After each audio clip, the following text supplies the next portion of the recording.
Hello and welcome to this episode of Phoenix Women, where we share stories from women who have risen from the ashes, of women who have overcome difficulties and challenges in their lives and stepped fully into their fiery selves. Welcome to this podcast. I'm Jane Mary. You can find more about my work at janemary.co.uk. I am a shamanic practitioner. I am a women's empowerment coach, Reiki master, and intuitive healer, here to help women reclaim, remember, and rejoice in their whole being. Before I introduce our guest today, I just want to check in and remind you that if there's anything that's heard in the podcast that might be activating or upsetting, to please really take steps to look after yourself. Take that radical self-responsibility of taking care of yourself. Speak to someone you trust and really give yourself the tenderness that you need to support yourself. The aim of this podcast is to inspire you and to support you. So please, if anything comes up, take steps to prioritise what you need. And the other usual disclaimer is that might be swearing. So just check that you're listening to it at a good time and place. So welcome. Today, if you're watching this on YouTube, you might see that there's one screen because I'm recording this today with my beautiful friend, Danielle. Danielle Free from Feel Free Healing. So welcome, Danielle. Hello.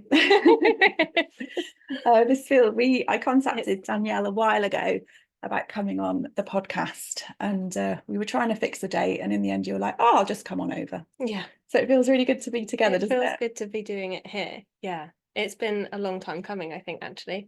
I think the first time you contacted me about it was, I don't know, autumn. Yeah. Yeah. And we're kind of, we're coming out of winter very slowly, aren't we now? So yeah. So Danielle and I have we have been friends, and we work together, and we are part of a supportive circle, really, aren't we? Yeah. Well, yeah. Yeah. So we work together and support each other in what we do, don't we? So I contacted Danielle because I really felt that she had loads to offer, and I knew that her story would help and support lots of people. So should we chat a little bit how we met? Yeah. Do you want to go? I think the first time we actually met was at Ruth Cato's year long. I don't think we'd met any time before then at a circle or anything. I think I vaguely remember you at the Dark Moon Circle that she held in Shrewsbury, but I think you're right. I think it was the year long that we did. The year long that we did together In 2020, wasn't it? Yeah, 4 years ago. Yeah. That's insane. Yeah. Yeah, and I always remember that actually it was really interesting because we would always kind of be opposite each other, or we'd always be paired up for things, and there was always something in that. But yeah, so then we've been doing this work together we've been on the deep dive together for like the 2 years, and then have continued outside of that holding. Yeah. To just that's it. We've kind of like joined our own circle. Yeah. And made that. Yeah. I think that was the greatest gift, wasn't it? One of them, of doing the year long of joining. So we're talking about the Ruth Cato's year long that she does with the initiates, with the shamanic work. The element of community. And actually I think because that first year, because of the pandemic, loads of people dropped out of that group. And so then it was quite a small holding in general, wasn't it? And I think that really like formed like much more intimate connections. It really did, actually. And it was interesting. I was thinking about this. So it was only yesterday someone asked me about the year long and the weekends, because you have weekends. And I suppose this is the case for any kind of container or group that you do, isn't it? It's that thing of, what work do you do in between?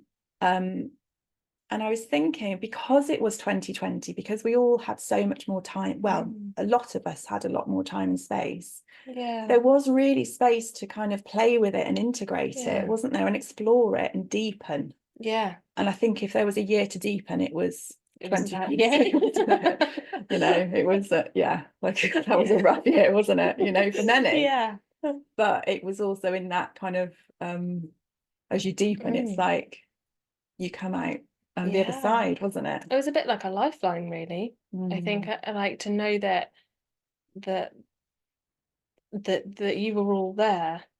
Um, you know, and it was only like it was once a month maybe that we'd like meet up and you know, I remember doing like we birthed our drums all at the same time, but it was all over Zoom. And Yeah. that being like such a surreal experience. And then, you know, but I think it yeah, just having that community online like during that year, and especially the year when you like to do the work, like yeah, it was just yeah. I think probably we met each other in quite an intense way. I think we did.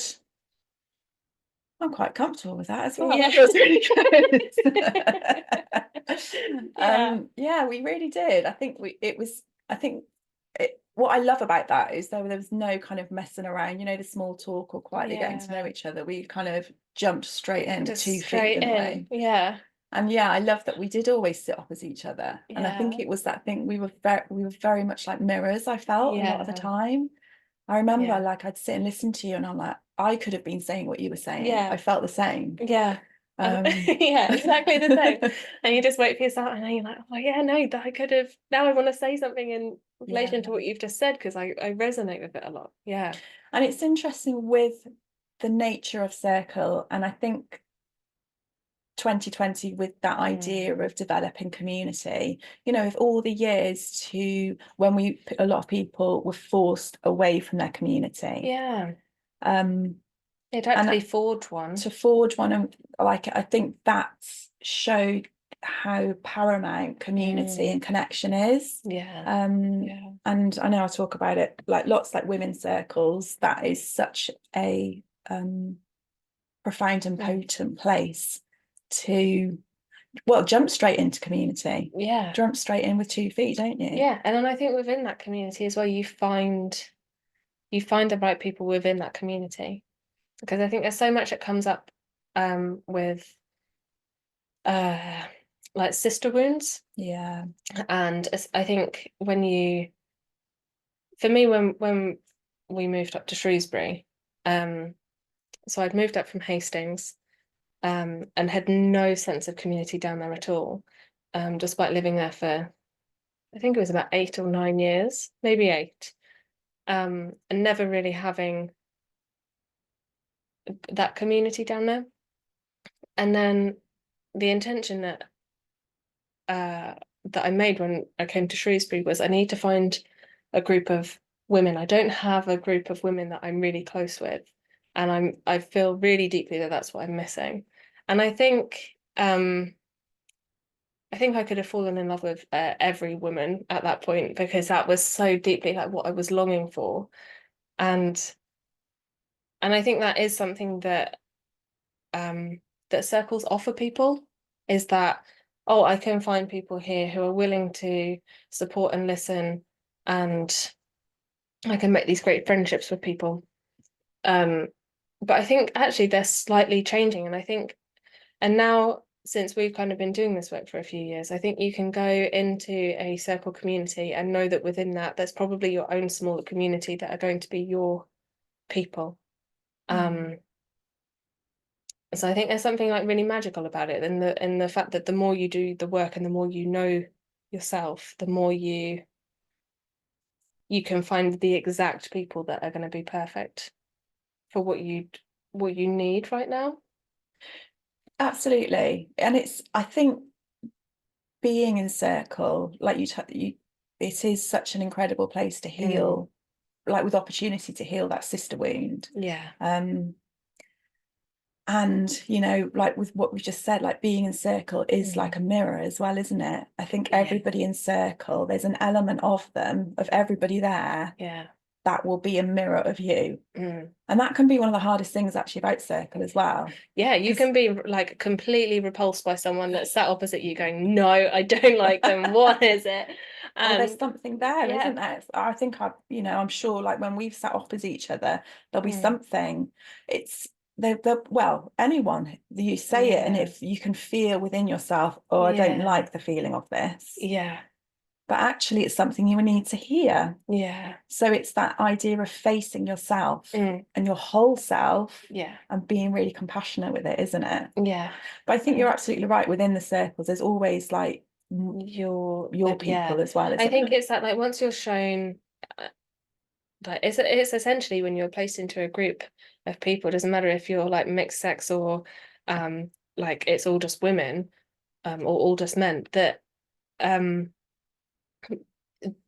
you're gonna, like, it's that mirror, it's that shadow that comes up for you. And I think that where I am now actually is kind of figuring out, I think with the work that we've done, a lot of it is, what is this showing me about myself? And there are some people that, you come up against time and time again, and um you realize that that is you. But then there's something, I think the more that I felt into it, the more I realize now that I am healing, or I, have healed, or I'm on the continuous journey of healing the sister wound, that actually sometimes it's really important to listen to your intuition. And that sometimes someone might be showing you something, or sometimes there's a reason. You don't need to know what it is, and it might not be showing something to you, but that you just don't connect with that person. Yeah.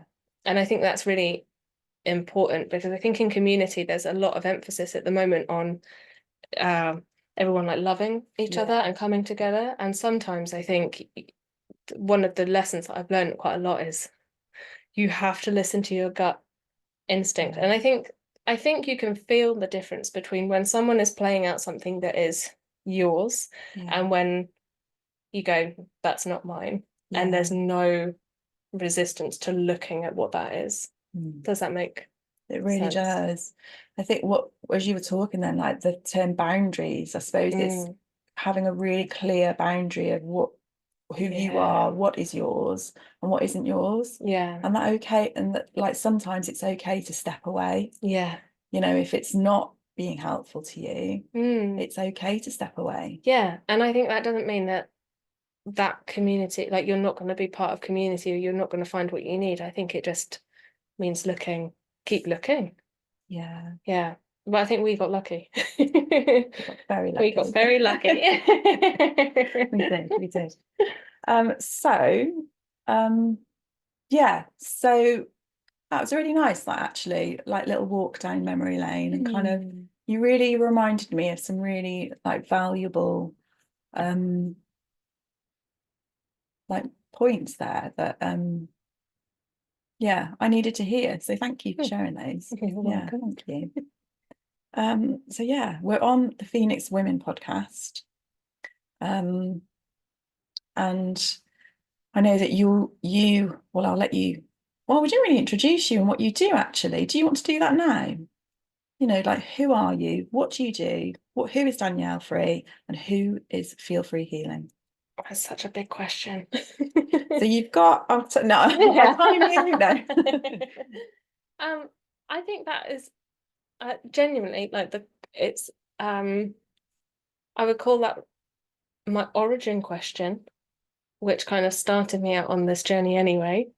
And so I will forever find it really hard to answer, because I'm Danielle Free, and I do a lot of things at the moment. I'm currently writing a dissertation for a master's in Celtic Studies. I also run my own business. Blimey, that's its own thing. I do Reiki healings, I do shamanic healings, I do workshops, and it's all with the aim of empowering people.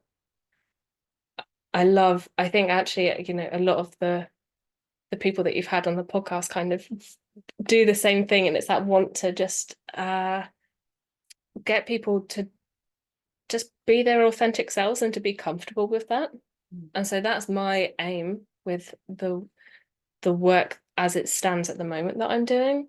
But I know that there's a shift. And so with my dissertation at the end of that, I know that probably feel-free healing, I don't think it will cease to exist, but it will change dramatically because I'm a practicing storyteller. And that I know that that's going to be the way that my work leads me. So that, like, in a roundabout kind of way, is what I'm doing. Who am I is the origin question that got me on the journey that I'm on now. And so if you, I think it was 2017, the end of 2017. I had gone through like quite a few years, which had periodically got worse, of a lot of anxiety and a lot of depression, and realised that I didn't really have any friends, and my family were all very dispersed around the country, and I was in a very codependent relationship with my partner. So I felt that I had like no independence and no identity. And it got really severe to the point of having like massive panic attacks, like at least 2 every day, that were just debilitating. And so I tried CBT, and I went down the very traditional route of, having therapy and talking to people, which it played a part, but nothing really cut to the core root for me, the root of the issue. So I decided that I needed to just really step out of my comfort zone. And initially I had planned to do the Camino de Santiago pilgrimage across northern Spain with a friend. And then maybe a few weeks before, my friend found out that they were pregnant and decided not to go on the walk. And so then I was left in that decision, and being like having no independence at all, and being very like I couldn't, like, looking back at my relationship, how we're still in the same relationship and how it's evolved and changed is just wild to me. But essentially, like, I could never do anything by myself. Like, I couldn't even going up into like a supermarket and asking someone where something is. I would send me into a panic attack. And so I still decided to go and do the walk, but on my own. And I just remember like being on the train to the airport and then getting on that flight and then managing to find the hotel, like, well, the hostel that we stayed in, or that I stayed in to begin with. And that being like that, we're all with the intention. My question the entire time was, who am I? Right. I have no idea who I am, like, at all, outside of my relationship or outside of my work. I don't know who I am. So you went on this pilgrimage with that question. Yeah. Wow. I went on the pilgrimage with the question of who am I? And so I was doing a mix of walking, and then would occasionally like get the bus from city to city. And essentially, once I'd finished that walk, which was in itself the most beautiful and life-changing thing, there were little moments where I realized my own healing. It was one of the days that I decided to catch a bus to, like, just to have a rest day. And I went, and the bus had been cancelled. And it was all, obviously, it's in Spain, and everyone speaks Spanish, and I knew very little Spanish. And the bus had been cancelled, and I was completely freaking out. And the first thing I did was to phone my partner, who was back in England, to say, what should I do? And he said, like, he's at work. He said, I don't know. And then I remember hanging up and going, why did you just phone him? Why did you just call him when you have to save yourself in this situation? So what are you going to do? And the bus that had been cancelled that was it then. There were no more for the day. And it sounds like so simple now, but in the mindset that I was coming from was completely freaking out, and managed to find myself like a little bed and breakfast to stay in, and went and got the bus the next day. But that in itself was like a huge feat, to be like, I've just saved myself in this situation. I haven't completely freaked out. I haven't booked a flight home. I've sorted it, and now I'm back on track. And that was the first real, like, oh, you've just done this. You've just done this yourself. And then continued the walk, and eventually when I got to Santiago de Compostela, it I wasn't ready to go home. I felt like there was still more. Right.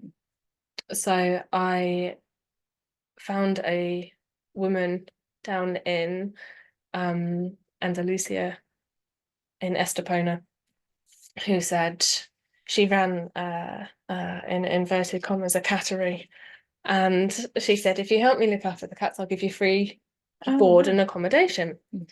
And so I went down there, and it's very unlikely she'll listen to this. So she was a very angry German woman living in Spain who constantly had a migraine because she had 90 cats Wow. that were not, it was not a cattery. They were just her cats. And it was a real place to stay. And the only book that she had in English on her shelf was the Eckhart Tolle, A New Earth. And um, I remember her saying, in your downtime, just choose a book, read a book. And that was the only one she had in English. And I was like, oh, okay, this is the only one I'm reading then.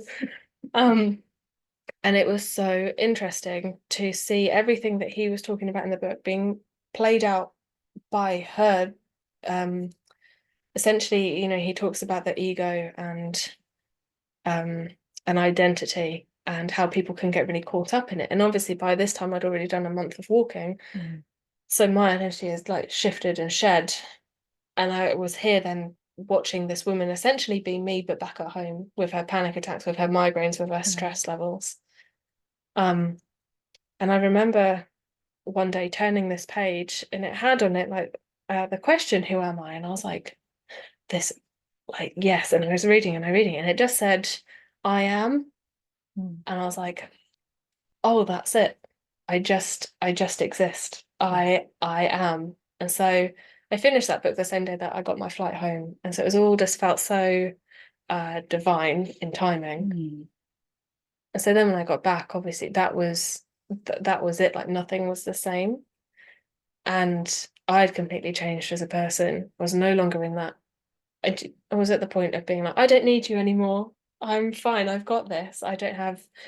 Um I don't have an identity attached to anything, but it was the most freeing and liberating, the most beautiful thing.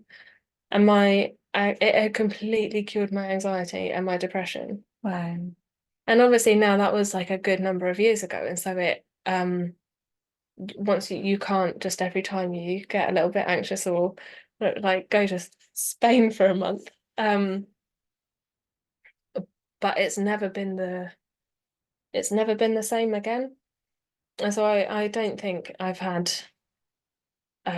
don't think I've had a panic attack since that day, since I decided to go. And after that, I think it was just that trust in intuition and learning to listen to myself and going, oh, you can be your own savior. You can be there for yourself. You are more capable than you ever thought. And it was then realizing that, it was perhaps my upbringing or people that had made me feel unworthy Mm. of trusting myself, to then throw yourself into a situation where you have no one to trust but yourself Yeah. was the biggest and most healing thing. That in itself was like the biggest initiation I think I've been on. Yeah. And so then after that, we moved up to Shrewsbury a couple of years later, and I had my son, and those in themselves were also their mini initiations. But that, it's then that trust in setting that intention. When we decided to move up here, I want to find this community of women. I don't want to be raising my son on my own with no one. Yeah. I want to be part of community, and I want all of these things. And they've all just, I'll say miraculously happened, but I think it's because of that intention and then that want, and to know actually um I can trust myself to make those things happen Mm. and allow myself enough to listen to them, which is how I ended up at Ruth Cato's drum workshop that she had, which is then how I heard about the initiation Right. and her year long, which is then how I met you, which is then how I'm here. Yeah. Yeah. Amazing. So it's it's just really how it all plays out. Mm. But Huge. And I really, what I really heard in that, I mean, I can't remember the place, but you say it so beautifully, the pilgrimage that you did. Santiago. They did oh my God, the Camino de Santiago. Mhm. Beautiful, yeah. And what I really heard when you were talking there was, that real brave step of, Mm. the point that you were at to go and do that on your own. And it's a theme that I've talked about lately with a few people, is the fact that when you are in that place where you seem like I don't know if it felt like that for you, Danielle, but you didn't know what was next. Well, how could I get myself out of this? Mm. There's lots of external help there, like you had your partner, there's, and all of that. There's all of that external help there. But the only person who can really get you out of it is you, isn't it? Yeah, that's exactly how I felt, because I think my partner was amazing, and he would always help and calm and soothe me. The therapists and NHS staff that I would talk to were great. But they can give you the tools, but if you don't use them, Yeah. and nothing changes. And I think now it's that realization. It's one of like the best things and worst things to have taken away, because I can see it now in other people when there's so much external help, and I can see it when people, and I still do it to myself. I realize I can see it in myself when I'm constantly putting outwards for help, as opposed to just looking in and going, what is it? What do I need to do to change the situation? And which is, like I say, a blessing and a curse, because sometimes when you see it on other people, you want to go, I can tell you and be there and do all the stuff that you want me to do, but if you don't make those changes, if you don't take the leap, I can't do that for you. Nothing is going to change for you. And that's hard as a person that wants to just be there to help other people, and sometimes it's hard to like witness what people taking their journey at their own pace. Yeah, absolutely. I think it's that thing, isn't it? We're facilitators, so we can offer what there is. Yeah. But essentially, like, everyone has their own free will, so they can choose what it is that they're ready to take and run with, isn't it? It makes it all the more exciting when you see someone who then does it. Yeah. And I think one of the things is, I think the way that I handled my situation by going on the pilgrimage was quite an extreme version. And I don't think everyone needs to suddenly take a month off and go and walk across northern Spain. I quite like that. It really appeals to me right now. So yeah. Maybe do it, yeah. But I think, like, that, I just going back to that experience you had of when was it the train or the bus was cancelled? So you quickly then fell back on a pattern of seeking support from outside of you. Yeah. So and I'm not saying that in any criticism, observation, because what it really showed me was actually when and I know I've experienced this myself, when you are in it, when you are panicking, you very quickly, it's like your subconscious comes up and you very quickly just fall into the pattern of, oh, right, well, oh my goodness, what do I need to do now? Oh, I'm going to ask for help and things. Yeah, you want someone to tell you what to do, I think, to be that voice of reason or logic or rationale, because your head is so like, oh, I don't know what to do. Absolutely. And so, yeah, I think in that instance, I actually think I got more annoyed talking to my partner about it, because he said, like, I don't know what you want me to do. And then every second I was on the phone to him, I thought, well, you're just stopping me from looking at train times or bus times. Like, I now can't. So I'm there like, yeah, okay. And I'm just like hanging up and then going, right, what is it that I need to do? Yeah, it's almost like when you're in that point, bringing observation to it, isn't it? When you can feel yourself reaching for that past pattern of, it's like, hang on. Yeah. What can I do that's different that will support me? And I think even if you do reach for that past pattern, it's then having the awareness of it. Yeah. As soon as you've brought that awareness and you go, oh. Yeah. And I think it was that on the, after hanging up and going, oh, he can't do anything. He's literally in a different country. He can't see the timetable or know what's happened. Yeah. And it's that awareness. And then as soon as you've got that, I think you then realize how often you do it. And yeah. so then afterwards, and that's what I mean. I still do it I still do it now, and then afterwards I'm like, oh, I've done, Hmm. I've fallen back into that.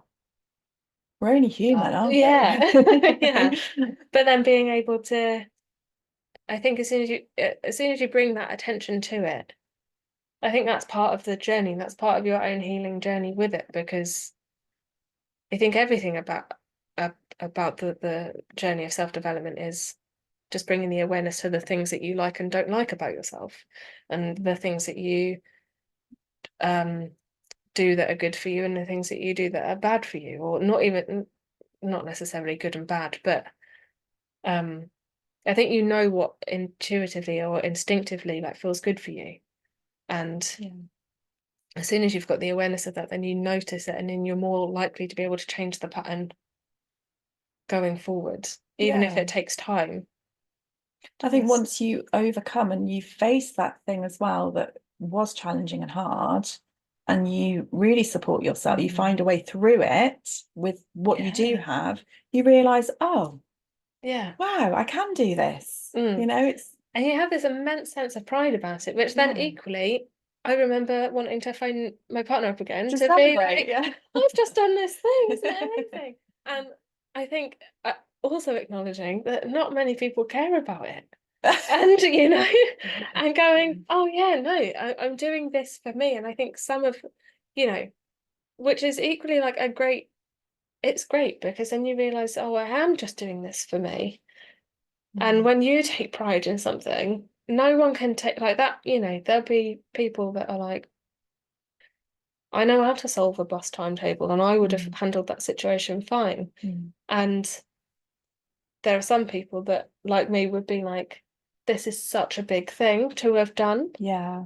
And I think when you want, because you want to celebrate with people, and it's all part of, I think, that community you want to be part of, and you want people to celebrate with you. But I think no one else can make you feel proud. And equally, I think when you do something that is so great for you, also no one can take it away from you. And when you realize, I could have not phoned anyone and still had that same sense of, I've just done this. Yeah. I feel so good. Mm. Just it wouldn't have been taken away from me. And so I think, yeah, I need, obviously my partner was great about it. And he was like, well done, that's great. But then other people I've told since have been like, yeah. You go, oh, it still doesn't matter to me because I've still got that. I still hold on to that pride and that feeling. Yeah. So then yeah, I think you just know when you're doing things for you Yeah. and for your own benefit, and that's the best feeling. Yeah. Mm. I love that. It's like, yeah, it's doing it without needing any approval as well, isn't it? Which is a big Exactly thing. You're that. just doing it for, Yeah. I'm doing this for me, and I I celebrate myself for this. Yeah, I think when you're in a society that tells you that you need the approval of other people for so many things, where you're pitched at like, especially women, I think the sister wound exists because we're pitched against each other. Yeah. Um, and there's this sense of um, yeah, like almost like a competition and a rivalry, and so then you might look for the approval of others or for permission from other people in that community or in that space. Um, which I think is like it can be like a really helpful and beautiful thing to be part of. But I do think I think society just has it, yeah, that we always need to find that approval from people. And when you decide to actually go against that, it's like an act of it like I've seen the quote so many times, it's like an act of rebellion to love yourself, but it really is. Yeah. Yeah. I love a bit of rebellion. So Yeah. yeah. I'm just imagining if I was listening to this podcast and maybe, I'm experiencing some panic attacks or anxiety, and I'm thinking, you know, how I'm just going back to when you first went out to Spain, or even the actually saying yes to going on your own, and you're experiencing, these panic attacks and anxiety. What is it that helped you and supported you then so that you could do it? Because I know to some people who might be experiencing it like crippling Yeah. anxiety and panic attacks, that would be a no-go. Knowing that there was no other alternative, I think. Mm. Just knowing that, I think for me, it felt like nothing would change. I've done all the things that I'm supposed to do that are supposed to have worked, and none of them have. So what am I left with? My options are to either continue as I'm going or to change something. And for me, it was I need to do this because I want to get better. I don't want to be in a relationship that likely would not have lasted much longer had I not done it. Mm. And um it just felt like there was no other option. Mm. And I think I probably could have done a less extreme version where I just stayed in the UK or um had just decided to spend more time by myself. Like I look at what the smaller steps would have been Mm. instead of just plunging straight into doing something that was massive. Mm. Um, I think part of my personality is that I can't just do the small steps and I need to do the big thing that's gonna result in big change. Mm. Um, but there would, I remember when my friend told me that she had cancelled, that she couldn't do it. Mm. Um, because, that was the initial reason I was going to go, was because there was someone there that I could have relied on. Yeah. And of course it turned out that she wasn't going to be there and that I had to do it all by myself. Um, I think it did help that she had initially booked the first hotel. So I had somewhere to go and knew what my starting point was. And I told a bunch of people. And I think the fact that I'd told people in it, they knew me so well that, or even the people that didn't know me very well were like, "You're doing what?" And it was that, yeah, I'm doing this. And there's a sense of then having to not only just prove it to myself, but to prove it to these other people as well. And it kind of acted as a sense of motivation of there were a whole bunch of people that weren't rooting for me to fail, but were, um, I guess, ready for me to just not do it. Okay. And I felt like I had a lot to prove to myself. And so in doing it, it was just like a mix of motivation, adrenaline, and pure fear But that you did just it anyway. that just kept me Mm. doing it. Yeah. Yeah. Yeah. But that's it, I think, for other people. So the panic attacks and things that we're having were because of um they started with like a death anxiety, Right. and then that spread onto what would happen if I lost my partner, what would happen if I lost my mum, and the people that I love. And then it would, I couldn't even watch a film or a cartoon where someone died because it would send me into such a spiral. Mm. Um, and I realize now it's because I wouldn't have been able to have coped at all. And to then, obviously, I'd still be mortified if anything happened to any of them now, but I feel like I'm not reliant on them in the same way anymore. Mm. And so the motivation for me going was that I don't want to be stuck in this situation anymore. I just got to my wit's end with it, I think, Yeah. and had gone through all of the other options. I think when you start to get really sick of what you're experiencing and really tired and bored of it, Yeah. it's like, right, come on. Yeah. And when that thing of not having an option, like there is no option. Yeah. This has to happen. This has to change. Mm, And that can be the most petrifying thing, can't it? yeah. Changing something can be the most Yeah. petrifying. And it's scary because we all innately have a fear of the unknown. And that's what change brings with it, is this, Yeah. I don't know what's going to happen. Yeah. And I think part of the anxiety that I had was because I tried to constantly prepare for the unknown. And so this trip was, I had no hotels or hostels booked on the way. I would wake up in the morning, leave, decide on a point when I got tired on the day, and hope that there was a hostel left to sleep in, which was so far the other way Yeah. of what I would have done. And it was I think sometimes what you need is the total opposite of what you're going through. Yeah. So And you it's completely jumped into trust. yeah, Like you had no other option but just to trust. yeah. Yeah. And I just, yeah, I don't know. That's probably not helpful for people. But I think you'll get to a point, I think depending on the situation that you're in, there's always something that you can do to change it. Even if that's something really small or really drastic, there's always something. And I think you'll get to a point if you can't do anything before it, where then you do just have to take a leap. Yeah. Of something. And so no other leap that I've had to take since then has been as big. And there will probably be bigger leaps that I'll have to take at some point. But I have that constantly to come back to. And just I can still remember like certain feelings of how I felt on the trip. And even little things like just going to a cafe by myself for the first time.